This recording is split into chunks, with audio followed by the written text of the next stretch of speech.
Good morning. Good morning. Good morning. Good morning. Good morning. Good morning.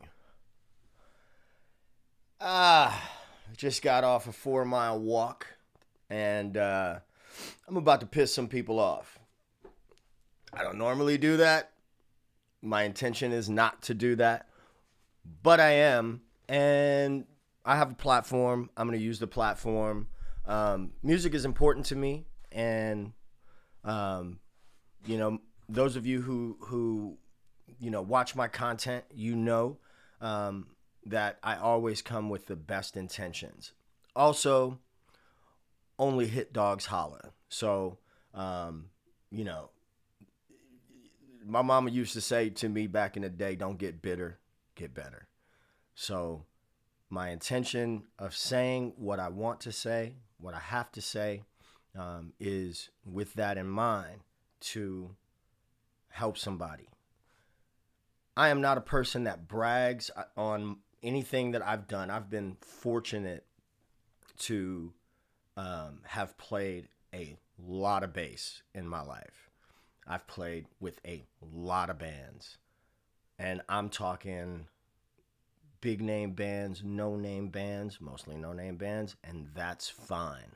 I will put on my hard hat, pack my own stuff, carry my own stuff, and you know, play for 4 hours on Bourbon Street. It's an additional stream of income, etc., etc.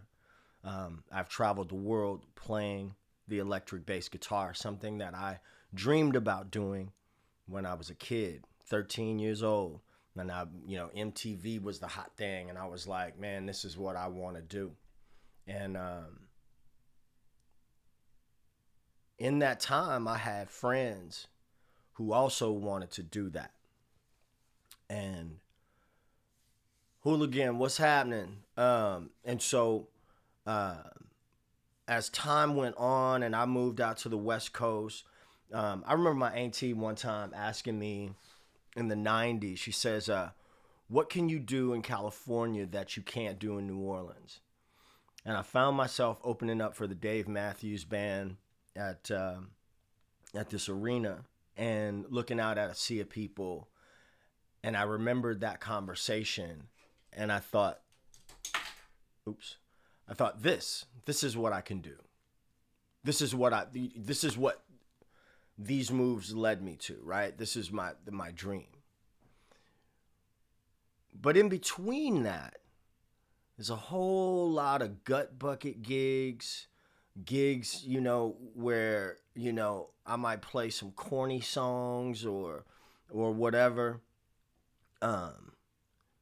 What's inspiring this today, and I will say that this person that posted this is not an attack on them, and it's not an attack on anybody, but it's a mindset that that needs to be addressed. Let me back up. Some of those friends that were playing music and pursuing music and stuff expressed to me later in life their admiration or whatever. You made it, or whatever. And then there's some people who say, well, when you make it. And what does making it mean? I was like, I got to a certain point. I was like, I pay all of my bills playing the goddamn bass guitar. That's how I pay my bills. In my opinion, that's made it. And so there's some of those people that didn't make it because of their attitudes, their arrogance, what I find as arrogance, right? And so I saw somebody say something today that kind of struck a nerve in me, because this person expressed to me that their North Star was being a professional musician. And they said, I wish I could read the post, but I won't read the post because some of the stuff in the post I find just ridiculous. Again, I'm just being honest, right? But still, there's love in my heart. It's just it was kind of like, I can't repeat what it was, but because they would not sing a certain song. And here's a person that I was planning on calling and roping in to a regular gig, that in regular gigs lead to other gigs, right? But bottom line is regular money to pay your bills, money to hone your, and a venue to hone your craft. You see, there's a difference between playing what I call a blue collar gig than going and doing an original gig or a 45-minute set somewhere. You know what I mean? When you really in the dirt and you got your hard hat on and you're playing, it is a place where you sometimes damage your voice, or you learn how to, you learn the tips and the tricks of how to maintain your instrument throughout the night. You learn how to communicate with a band. You learn, starts and stops. There is a proving ground. Damn, I got passionate about that just now. There is a proving ground to doing that kind of shit, right? Now, I know I don't cuss a lot on my lives, but I feel that strongly about it. It's a proving ground, right?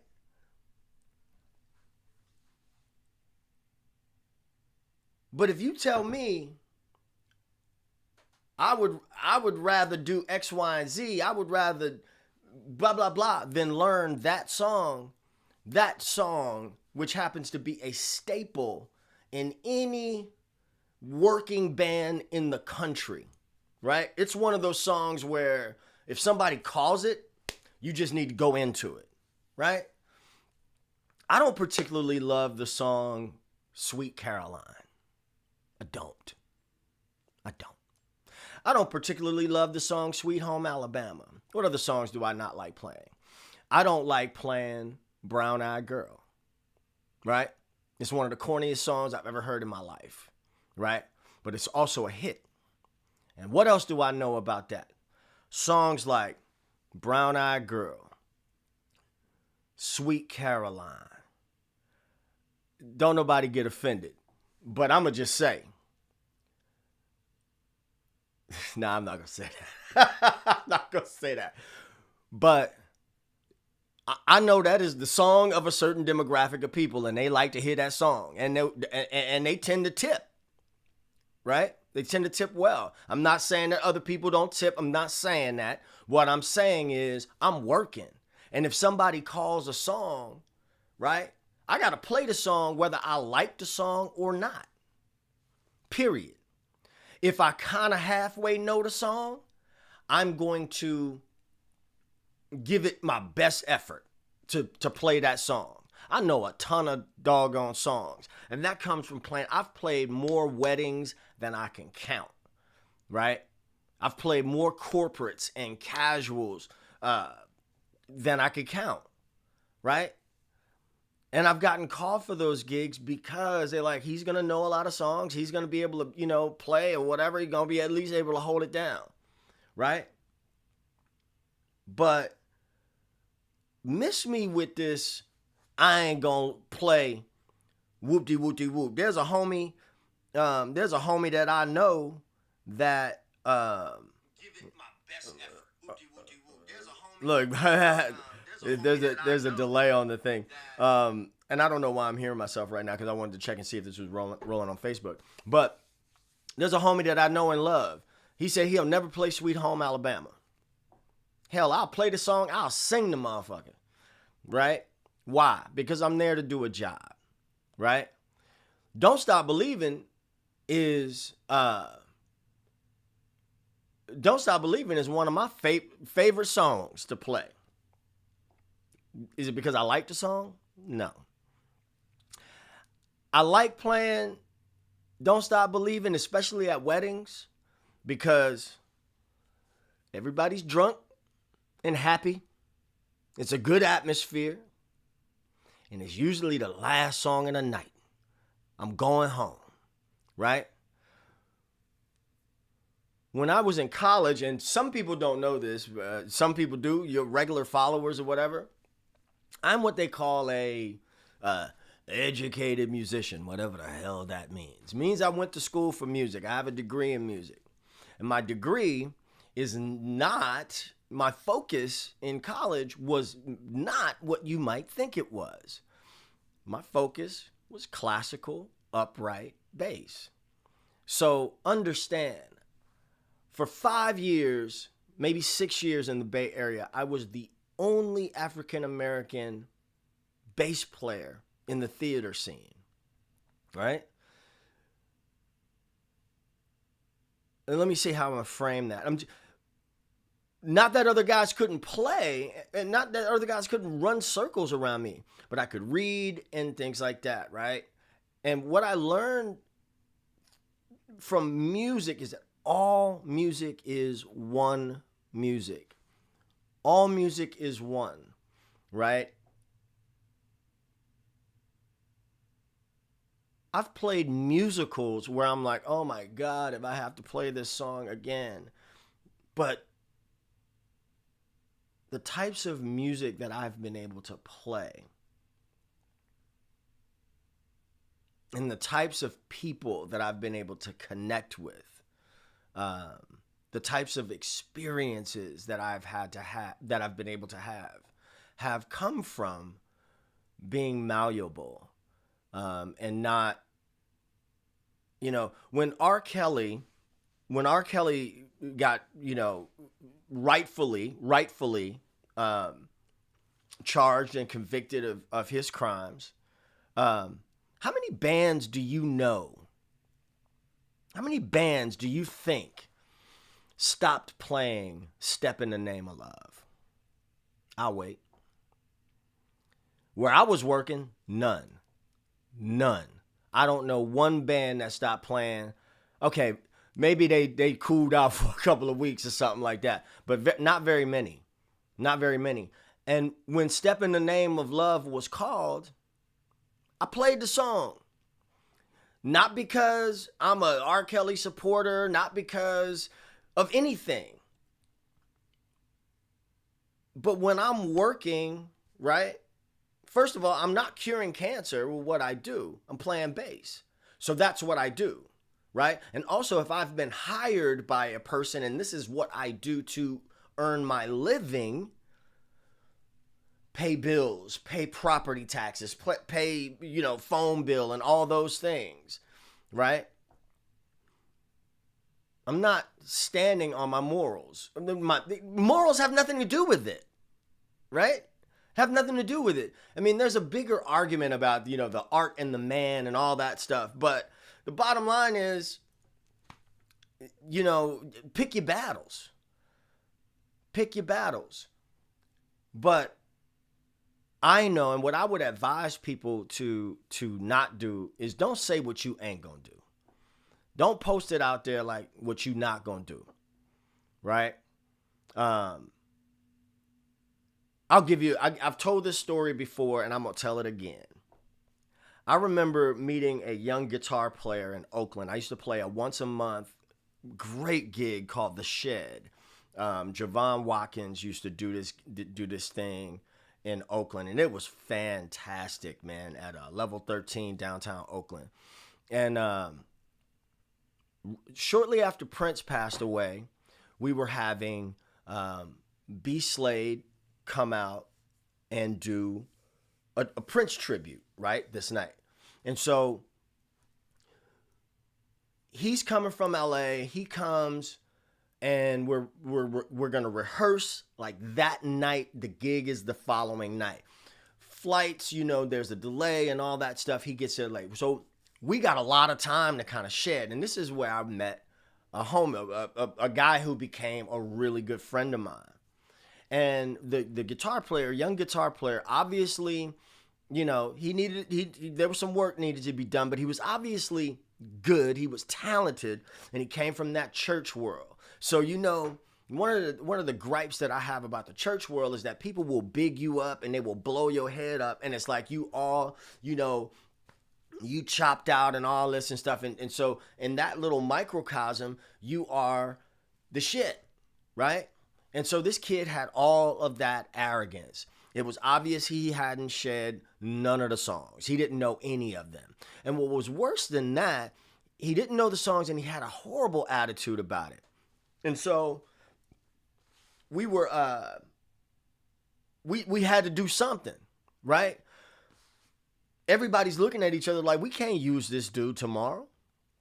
So the next night, what we wound up doing was calling this cat, Andrew Levin, out in the Bay, who is an incredible guitar player. He gets the music, and within hours, he's ready to slay the gig. He absolutely murdered this gig, right?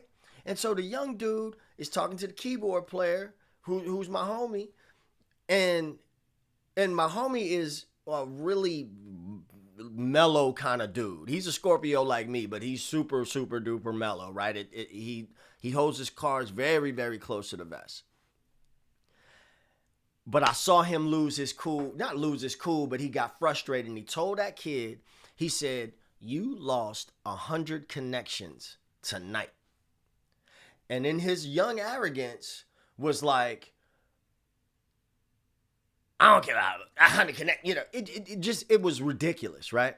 But as I got to know my friend, who I just don't want to put him on blast right now, but from him, I cannot tell you how many connections that I made, how much my resume got padded, how much money I made from that $100 gig,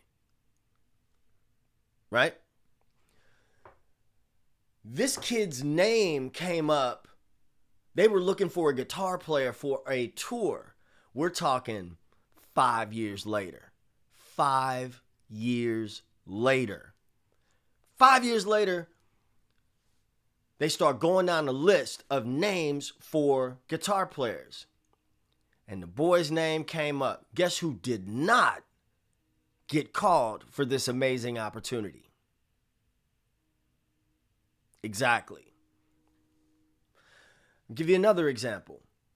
I'm a huge Prince fan. Everybody knows that. Everybody knows that. It is no secret, right? And one of the things that just grinds my gears is playing with a band, any cover band that butchers a Prince song. It just grinds my gears to no end. But do you know how horrible it would be for me to, I ain't playing that song with y'all? Because that's not how it goes. That's not how I know it. That's not how it, yeah, blah, blah, blah, blah, blah, blah, blah. Come on, son.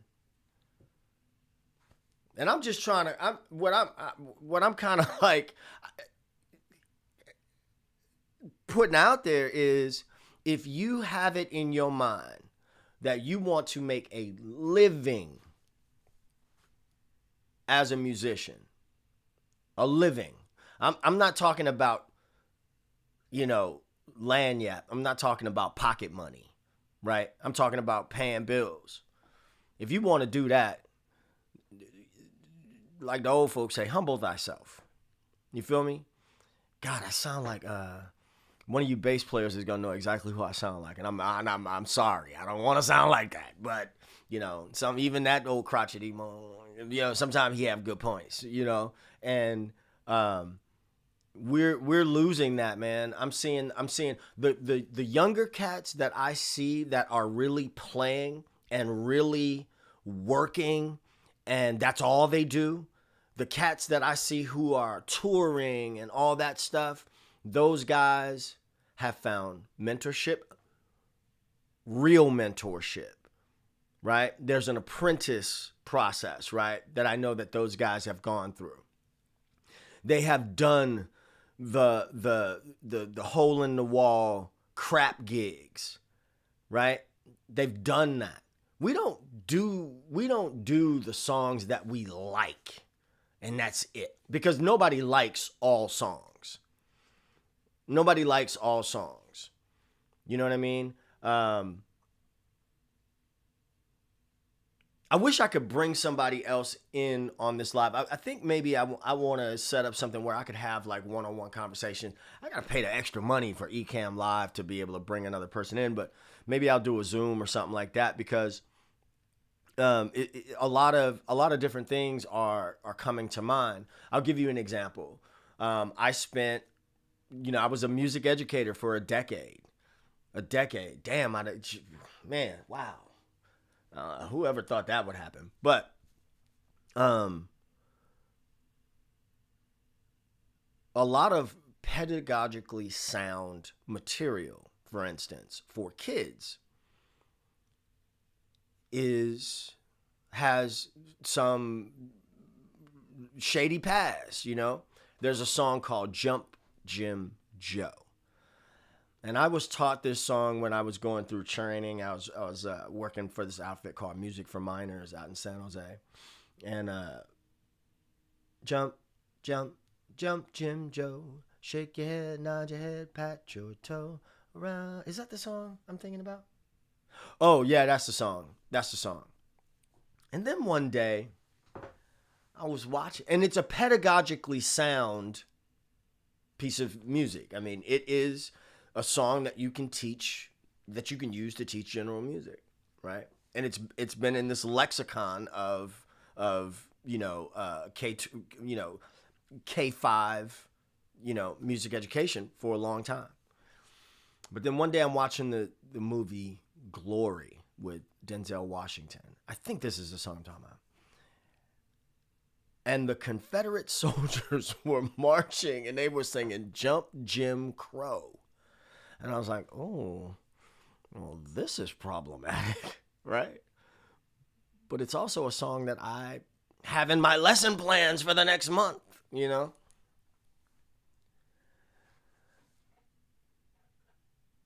And so then I start thinking, and I don't know where I land on this. I don't know where I land on this particular thing, but there was a crisis of conscience for a little while. Like, do I sing this song? There are a lot of times when we're riding this moral fine line, but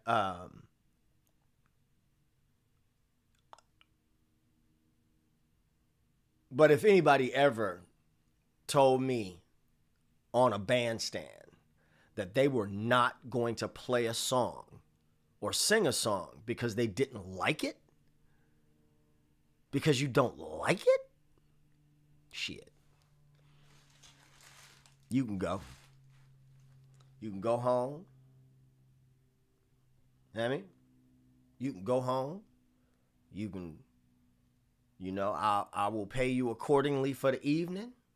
And when your phone ain't ringing, that's me calling.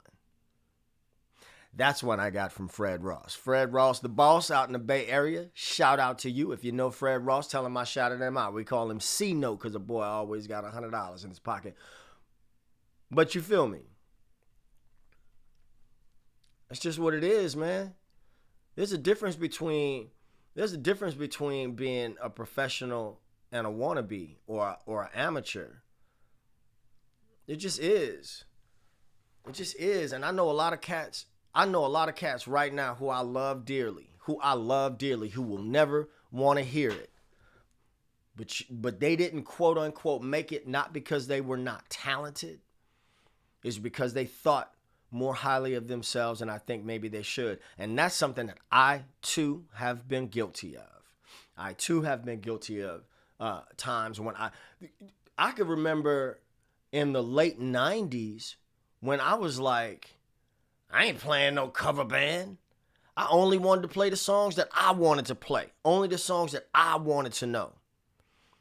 I only want to play with this original artist or that original artist. And I did that for a while. But you know what was happening in the Bay Area in the late 90s, early 2000s? The dot-com boom. Whew.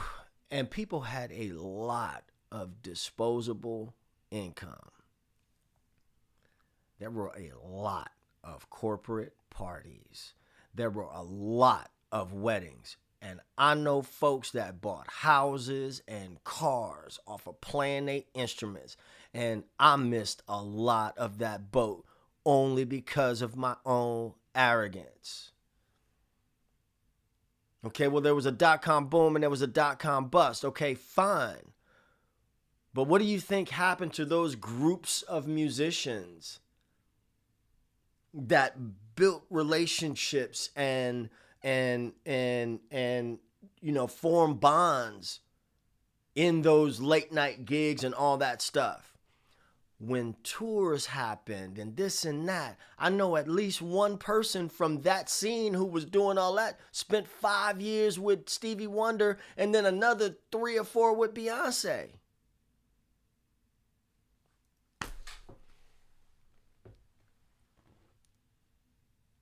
Shit, what you ain't gonna do? Well, again, I started this off saying that I didn't want to ruffle no feathers. I'm sure that I have. And, only hit dogs holler. So,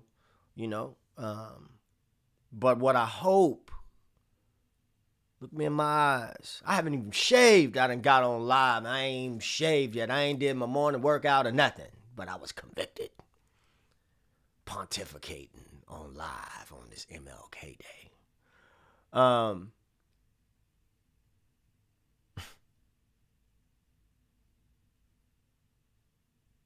Anybody know the singer Tom Waits?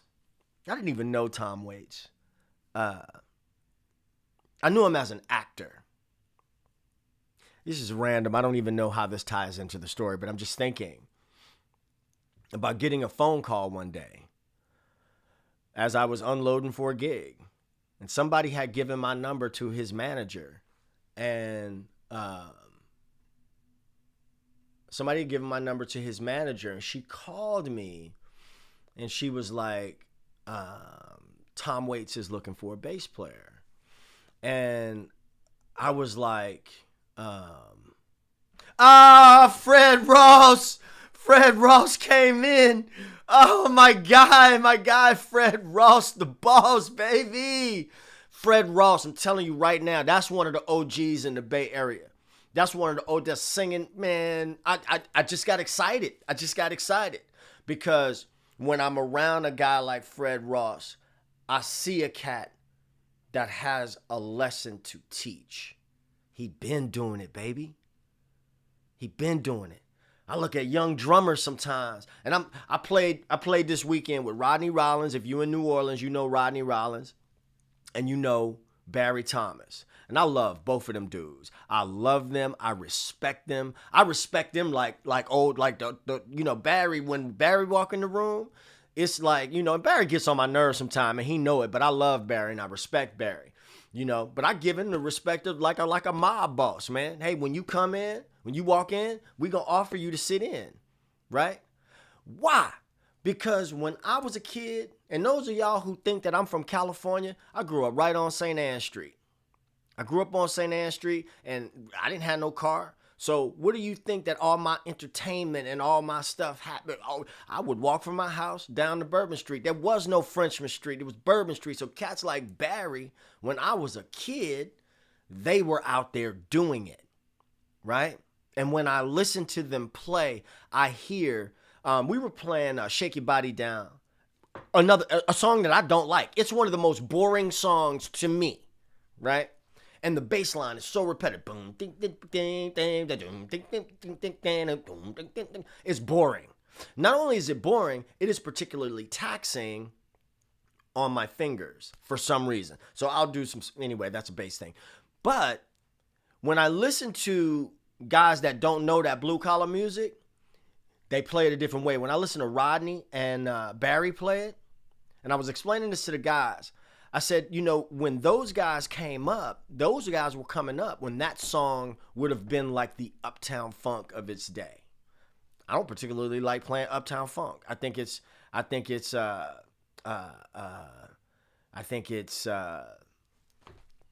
corny.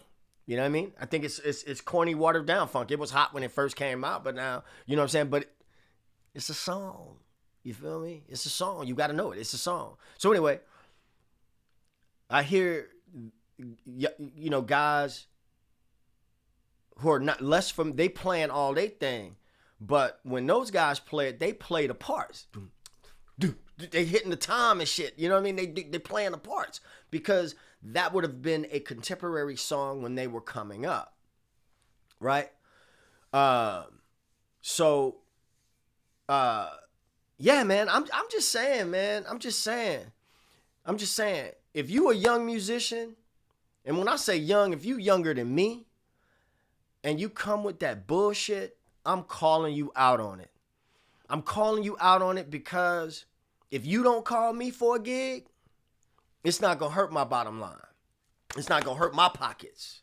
You know what I'm saying? But what I'm trying to tell you is something that may help yours and have you have some longevity in the game.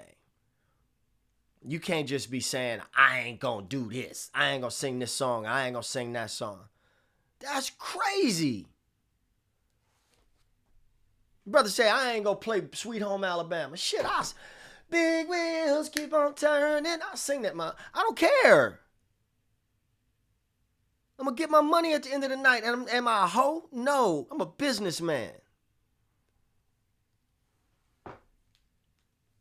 Let that sizzle in your spirit.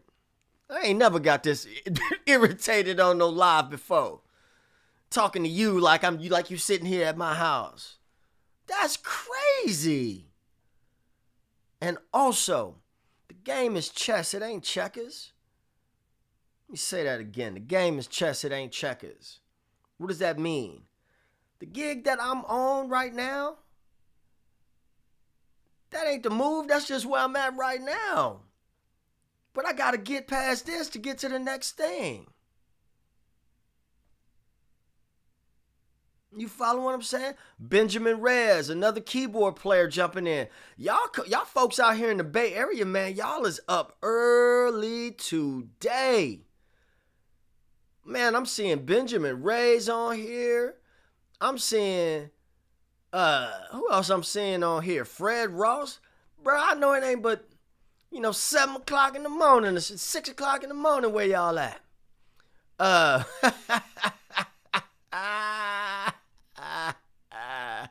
I got messages coming in, man. But yeah, man. The game is chess, it ain't checkers, bro. I can't tell you how many times a night I play a song that I don't particularly care for. I don't like playing rock with you. Hate that song. I don't hate the song. Everybody knows me. You know what song I hate. I hate Boogie Oogie Oogie. Now that's a song I hate. I hate it. I hate it passionately. I hate it with every fiber of my being, every non-existent hair on my head, but the ones that are in follicles, my teeth, my gums. I hate the song Boogie Oogie Oogie passionately. If somebody call that mom,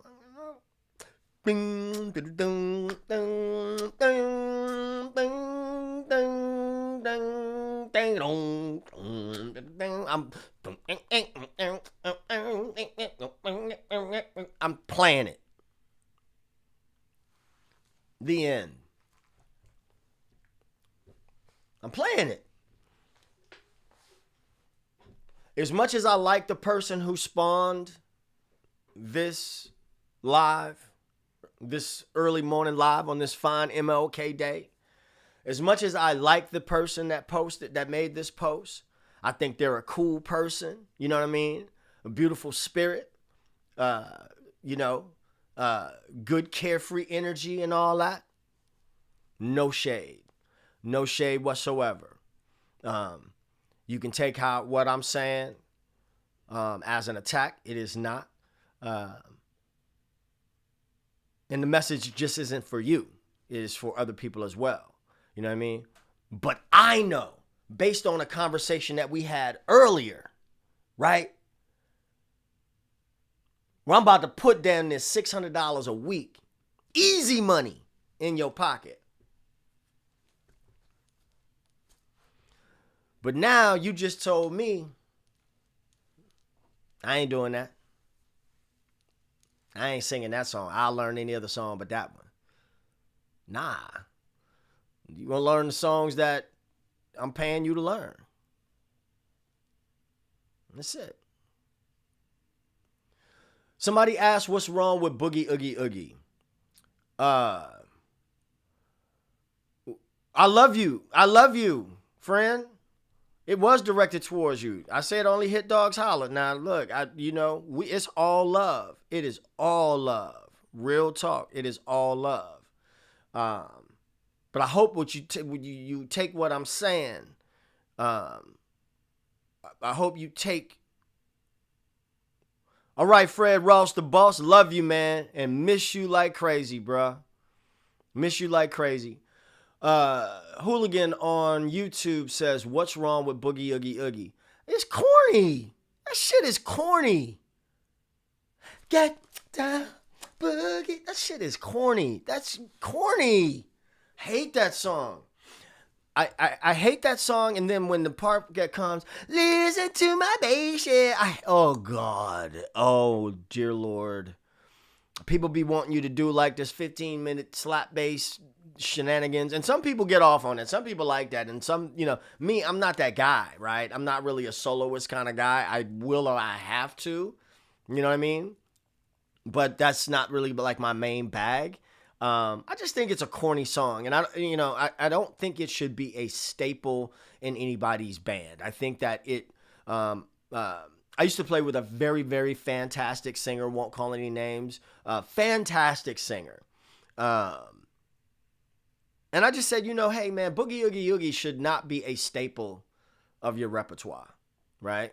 That shouldn't be something you play every time you go out, right? That's a song you play, like my boy said, when the horn players got to go to the bathroom. You know what I mean? But again, let me get back to the whole crux of this, man. The whole crux of this, what I've learned, again, I see Clark Sims is on here. Clark Sims is another cat, young lion for the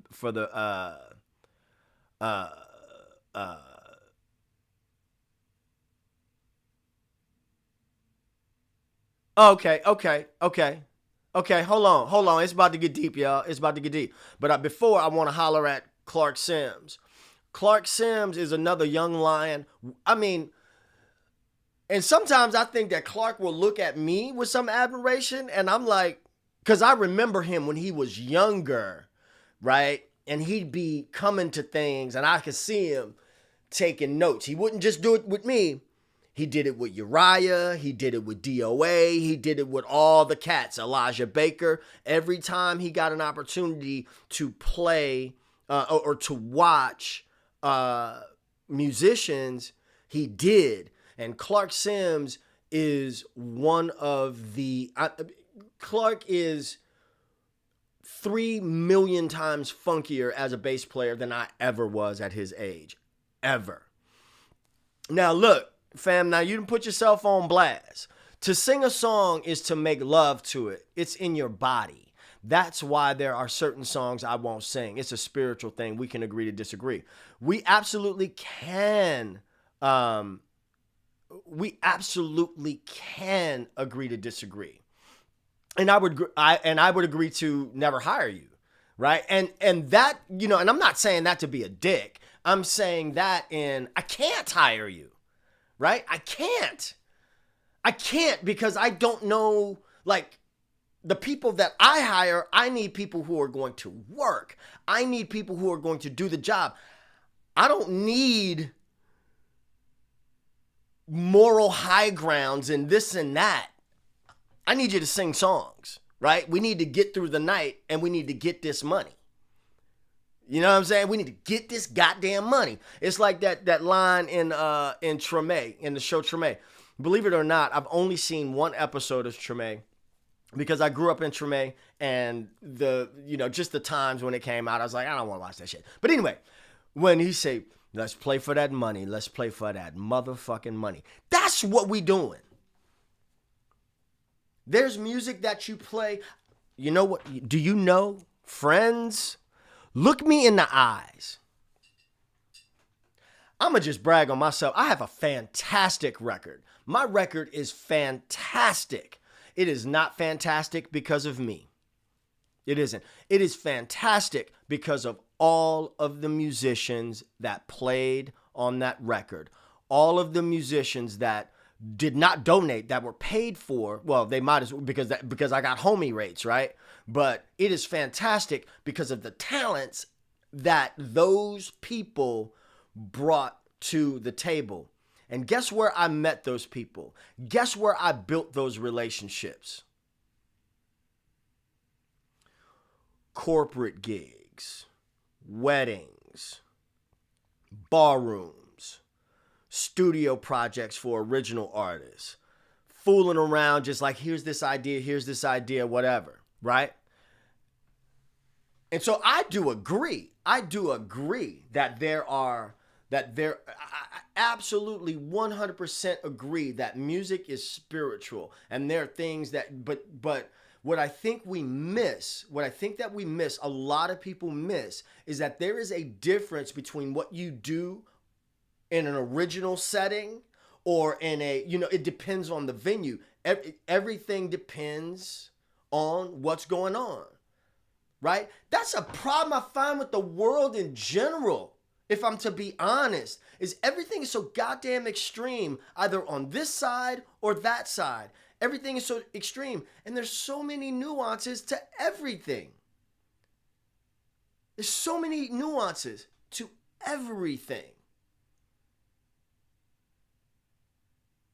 Lori Lapaka, who is, I hope I'm pronouncing your last name correct, Lori. I hope you're still around. Lori is a fantastic sax player. Beautiful tone, and a great hang. Great hang. She says boogie shoes or crazy in love for a horn player. I agree. I don't doubt that. I don't doubt that at all. Ooh, this is good. Lori says boogie shoes or crazy in love for a horn player. But then I check myself and I accept it as a mental challenge to find something I can appreciate about the song and something I can learn from it. God damn it. Where's the mic? What?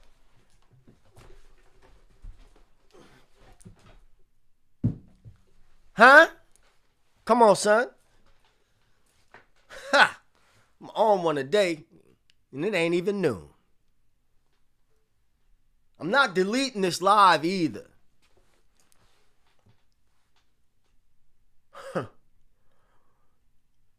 Questions, comments, concerns? Anybody?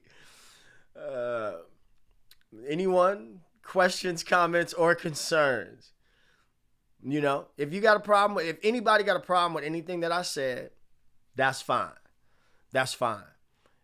We can definitely agree to disagree. I got no beef with nobody. Nobody.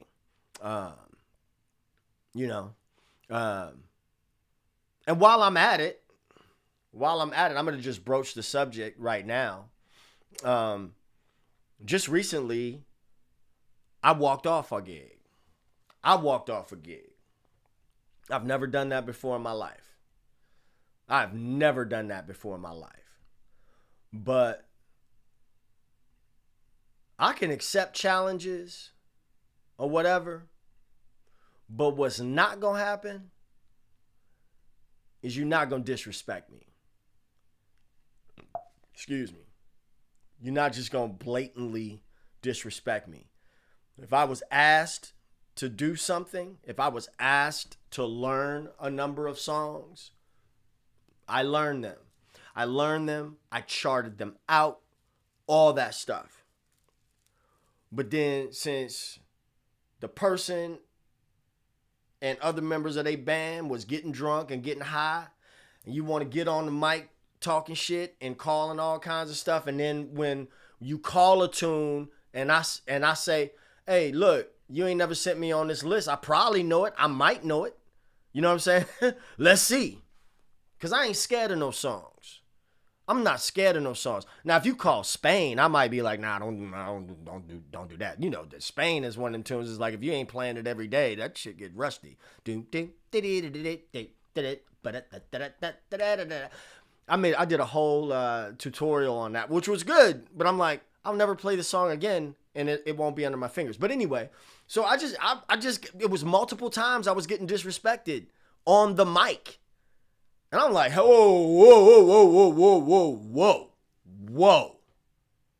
It wasn't that dramatic. I didn't leave like that. But I was just like, hey, man, you got me fucked up. You got the wrong one, baby. You know what I mean? Because I did what you asked me to do, and your lack of preparedness is not my crisis. You know what I mean? And I've also been around the block long enough. I've bent enough corners where I don't need that person to call me no more. I don't need them to call me anymore. And that person lived up to the reputation that they have.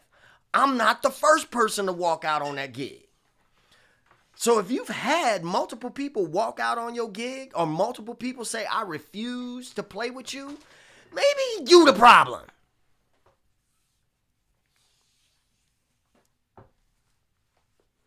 And that says what?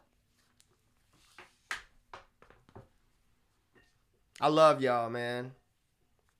I love y'all. And I love music. I love the energy of playing the bass guitar, the energy of communing with other musicians.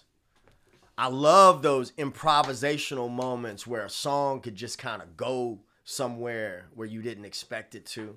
Love that, But I am seeing and I'm finding more young musicians who I think are talented. I think they're talented, but I think their arrogance far outweighs their talent. You playing in the church house, okay. Them church gigs come to an end, right? You know the first people to screw you over on your money is the people at the church, right? Or I could talk about that too.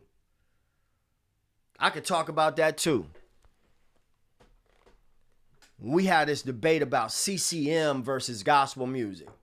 When I played gospel music, I had all the fun, the high energy, that bump, that Oakland bump, all that. It was fun. And my money was always funny. You see, when I started playing CCM, I never missed a check. Never missed a check. And one outfit that I played for in California, when the pandemic happened, they hired me back. And I played for them again. And then you know what they did? Bless their hearts. I love them to death to this day. Those folks are family to me. When they started opening up and playing live again, they paid me for the rest of the year.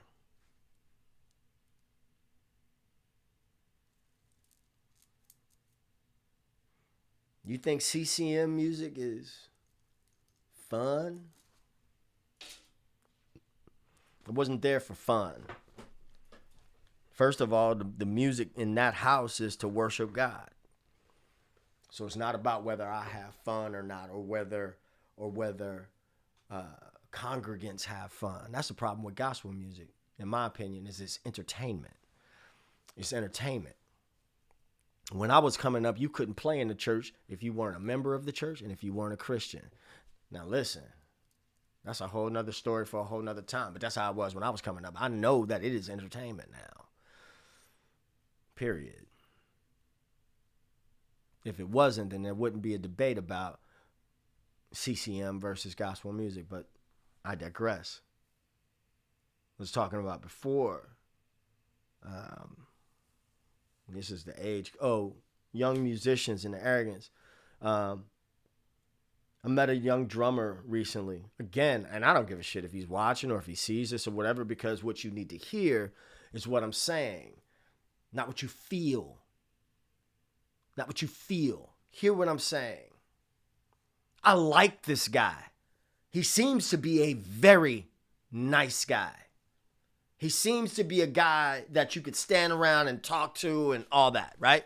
Decent hang. Talented drummer.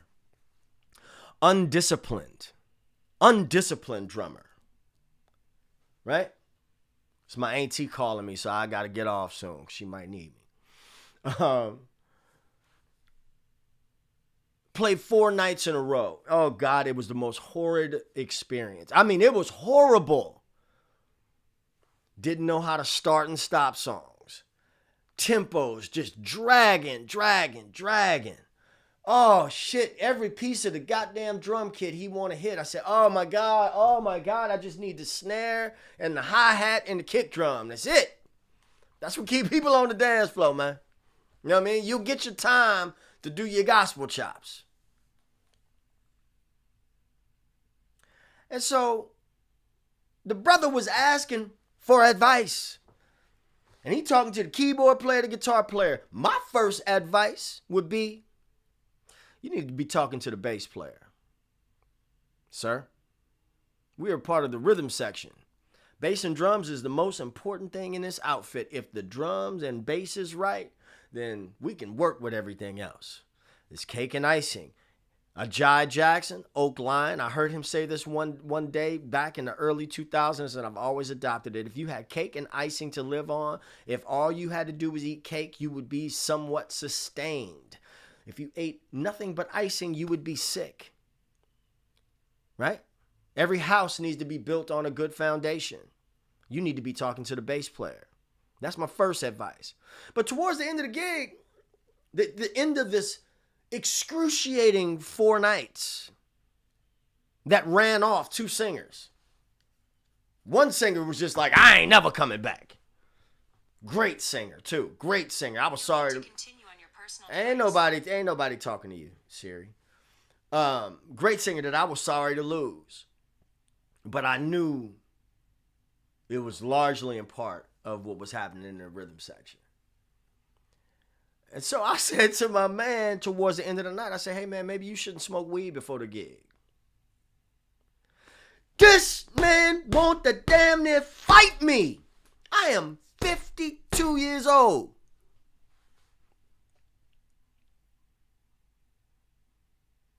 Don't let the smooth taste fool you. I am 52 years old. I'll be 53 this year.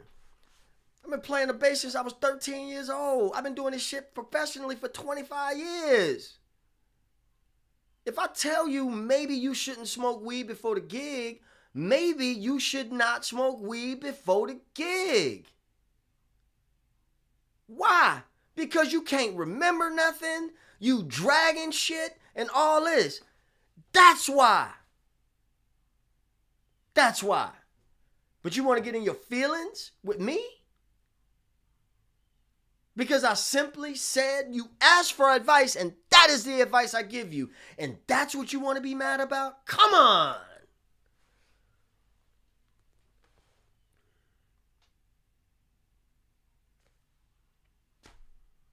That's the type of attitudes that I'm starting to see with young people. I like to have fun on the gig, man. I like to have fun. I want to have fun, maybe have a sip, get my money and go home. That's what I want to do.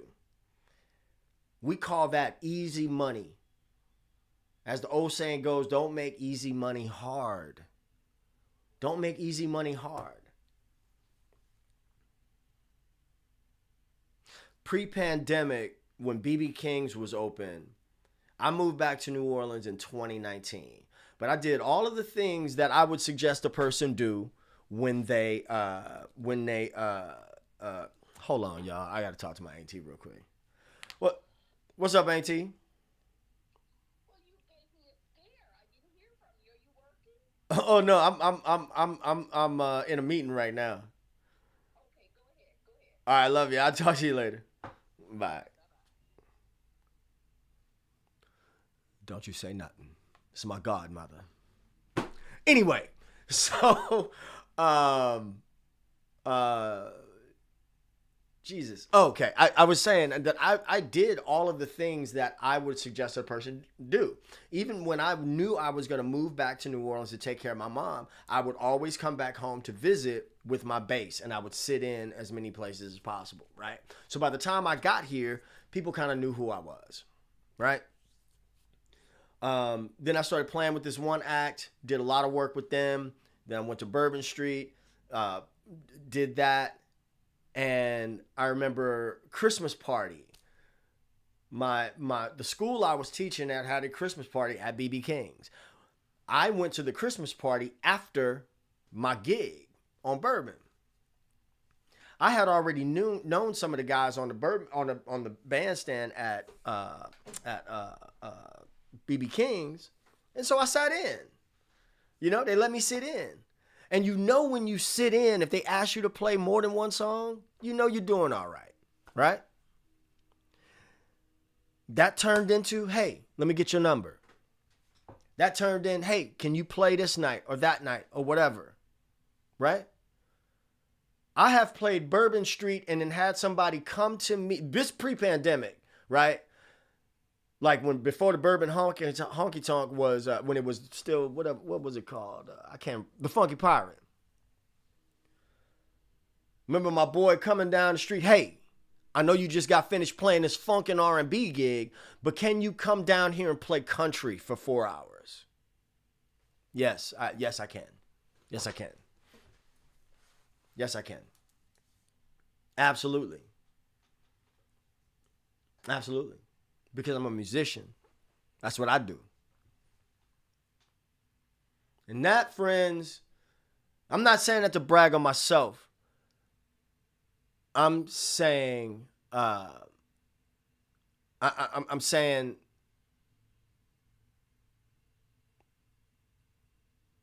there's a difference between professionals and amateurs. There's a difference between professionals and wannabes. I definitely had a amateur mindset at one time. Definitely had an amateur mindset at one time. Y'all, I have ranted and raved here for far too long. But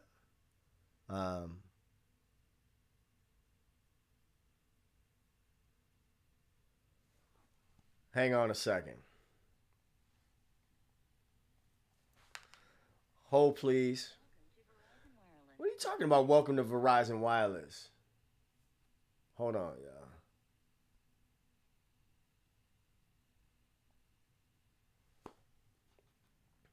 Professionals and amateurs. We got to do better.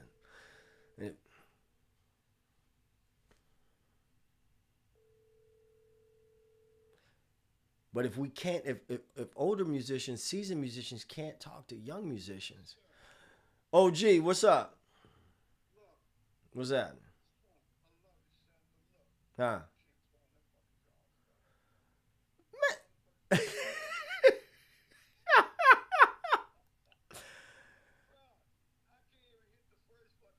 Hey man, look, ain't nobody fault that you under 5'7". That's all right.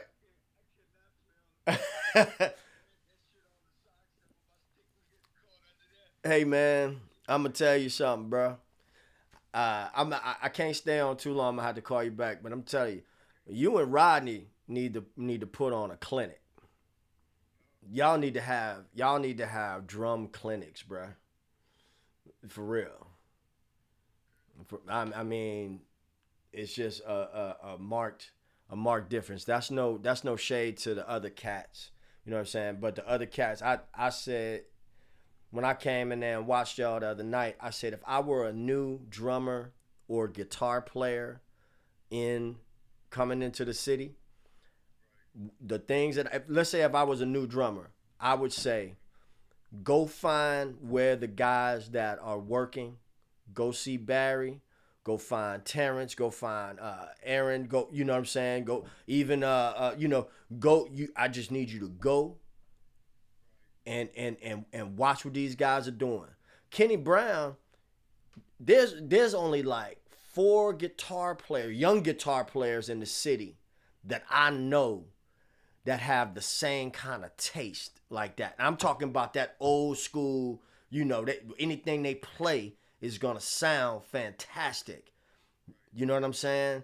But you know that what those guys all have in common is they are humble, and they will go watch, and they go take them licks, and they go see what it is. Yeah. That's the reason I came to sit in on the little young dude that was playing with me Yes. because that's the way you're gonna learn. That's the way you You gonna know, learn. playing those tom-tom licks and shit. I even do the soccer part, but I can't play on them fucking drums. You know, I know it. I I know it. wanted him to hear what he was missing so he can, you know, I don't know if it's gonna hurt him or what, but it's gonna help you in the long run. Hey, bruh, And that's how you learn. you know, it's interesting you call right now because I'm doing this thing right now, you know, on my channel, and you know, like just talking to younger musicians, man, about like you gotta. There's people that's been out here like you. And Rodney Rollins put his kids through school off of playing drums. Yeah. You know what I'm saying? You know, people that bought houses and raised families That's and stuff. me right there, yeah. Yeah, you know what I'm saying? So it's like you look at that dude that's on Bourbon Street, and some people are like turn their nose up and Right. say, he on Bourbon Street. Right. That man bought a house. Bourbon Street got me in the light though. Man, You know look, what I'm saying? It yeah, got me to showcase my talent for people coming from around the world, and then I got a card, and then I'm gone. yeah, And it happened many times over. that's it. So, you know, when they talk stupid about Bourbon Street, all right, Hey man, working is working.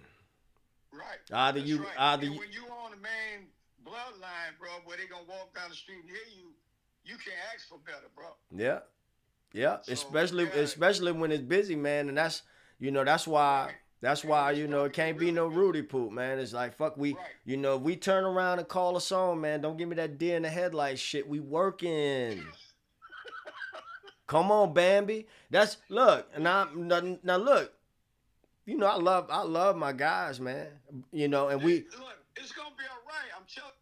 oh, it's gonna be great. And look, I told my man, I said, look, if you come to the gig and we play a song, we play this gig 3 nights a week. So if you come and you kind of know a song the first night, know it better than the next night. Know it a little bit better than next night because you know we're going to play it. But if you come here next week and you still don't know it, then I'm going to think you playing me for a fool. And then I got to start docking. But look, let me hit you back, bro. All right, bro. In real time. The man is, you know, I don't know. I'm doing a little too much high horsing right now. I love y'all. I appreciate those of you who have stuck around. I really appreciate my OGs that have come through and spoke on this topic. Some of the younger cats, man. Some of y'all gonna wind up finding yourself later on thinking, "Damn, I had this dream." But I wouldn't be strategic about pursuing the dream. And so, you know, now I'm frustrated and my window is closed. You take that for what it's worth. You know what I mean? I done bent a lot of corners. And so I done bent not as many as some and many more than others. And so I'm just speaking from experience. And you know, I'm sharing my experience, not to admonish you, but my attempt is to be helpful. And do with it what you will. Hey guys, enjoy the rest of your day. Have a fantastic week. All right? Peace. 2 fingers.